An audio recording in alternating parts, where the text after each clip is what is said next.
Welcome to the Documentorial Workshop, where I go over the documented history, significance, and style of genres and artworks throughout the ages, whilst giving a tutorial on how to create works in this area. Today we are working on a long-standing favorite of mine, the Mecha Genre, also known as big robot fiction. My goals are the following: provide a detailed history of the works that led up to and are in this genre to explain the modern day requirements, and give an example that you can follow to create this work on your own as well. Throughout this video, I'll be drawing as I speak at the later parts of the video, so feel free to skip around the chapters, slow, speed up, pause, or unpause if you need to. If you need to go frame by frame while you're on a computer with a keyboard, use the comment and period buttons to move between frames. The beginning of the Mecha Genre begins in 1950 with a manga or Japanese comic book called Tetsujin 28, created by Mitsuteru Yokoyama, and began a wave of popularity throughout Japan and, consequently, America, as after the comic book, toys began to sell due to the popularity of later media, thus sparking popularity amongst children, collectors, and creators.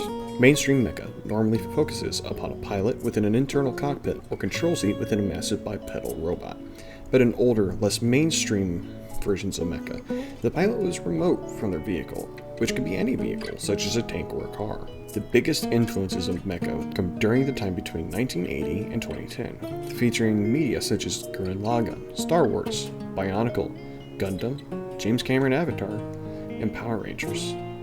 These times were pivotal for the mainstream mecha genre, usually having high fantasy science fiction in order to sell the narrative between having two forms of protagonist, the character, and their vehicle. In order to understand what kind of mecha you are going to do for your work, you need to understand a very simple concept of silhouettes. Most modern day mecha has a recognizable silhouette that appears to be a heavily armored, sometimes freakishly armored, humanoid. Mecha does not need to be humanoid, it could just be a car, it could even be a boat. To begin, you just start with a basic silhouette, and as I stated earlier, most modern day mecha is based around a vaguely humanoid shape. So that's what we will be doing for this tutorial. We begin with a box and a triangle on top of that box. We now add a few lines to create the illusion of 3D shape. Next, the limbs. My style is going to be like Titanfall or Atlas. Those styles have silly details, so see if you can notice it as you get further along with this.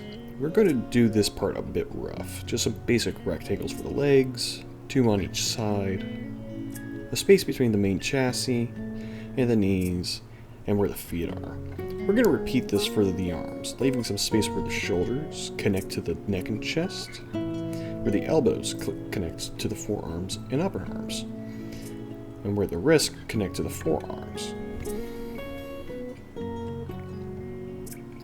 We now have a very rough, very basic shape for a mech. Newer artists would be inclined to go for the hands, the feet, the cockpit, but we're just going to play this a bit smarter. We're going to start with connecting all of these limbs together before we get into detailing. For the shoulders, we're going to not just do a basic line that connects the shoulders.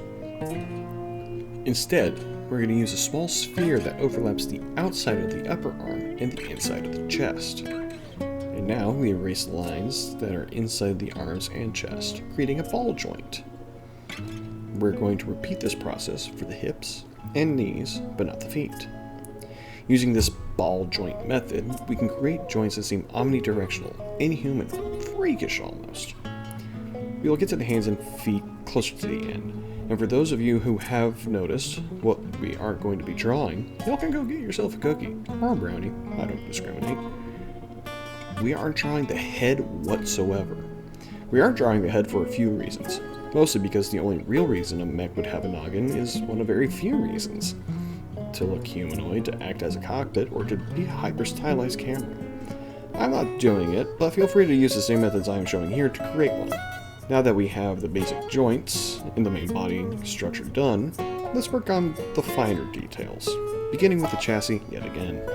We're not going full detailed dork on this piece just yet, but instead carving out the silhouette to make it a more recognizable form for us and our audience. Let's begin with the triangle prism on the chassis.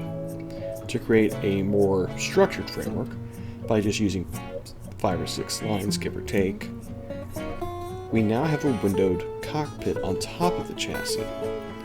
Let's add some depth to the rest of the chassis by creating some edges and folds up to the body. Just some simple lines that don't connect to any other part, but still make some physical sense on the frame.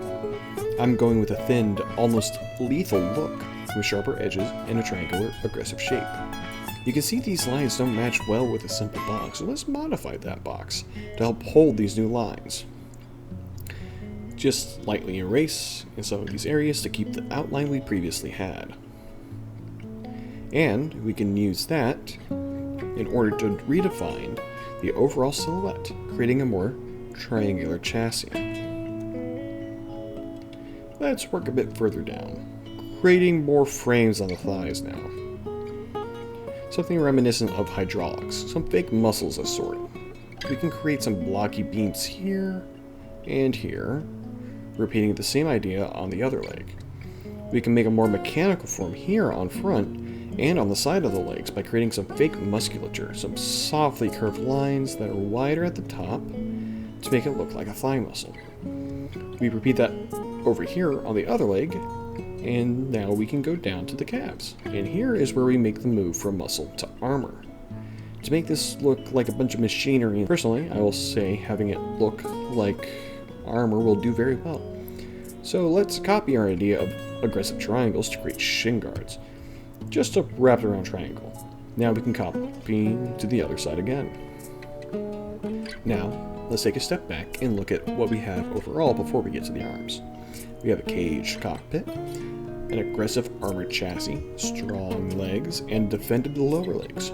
I believe we're looking good so far.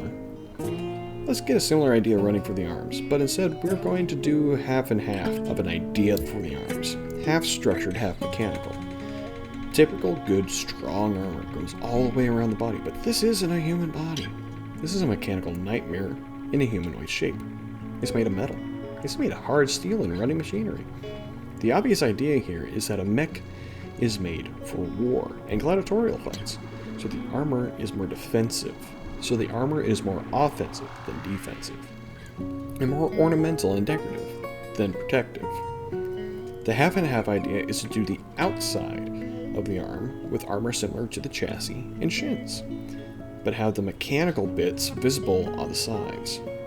We can make this with a very simple triangular shapes as we've done before, making sharp edges and slicing curves throughout. Now, from here on, I believe you can do this on your own, and I highly advise you experiment with it. The next logical step would be to shade or flat color this entire thing, starting with the cockpit or background or even the ground. Mecha is one of my favorite genres, as a subject to draw and as a media genre in general, and I believe it is a very intriguing question of how do we do better work in the future. I remember first seeing the opening cinematic of Titanfall 2, and how the Titans weren't being initially used for any sort of fighting or war, but instead were complex, multifaceted farming constructs that help people provide more food and higher yields of product. It strangely follows the same history of weapons that we used in the beginning times of our history.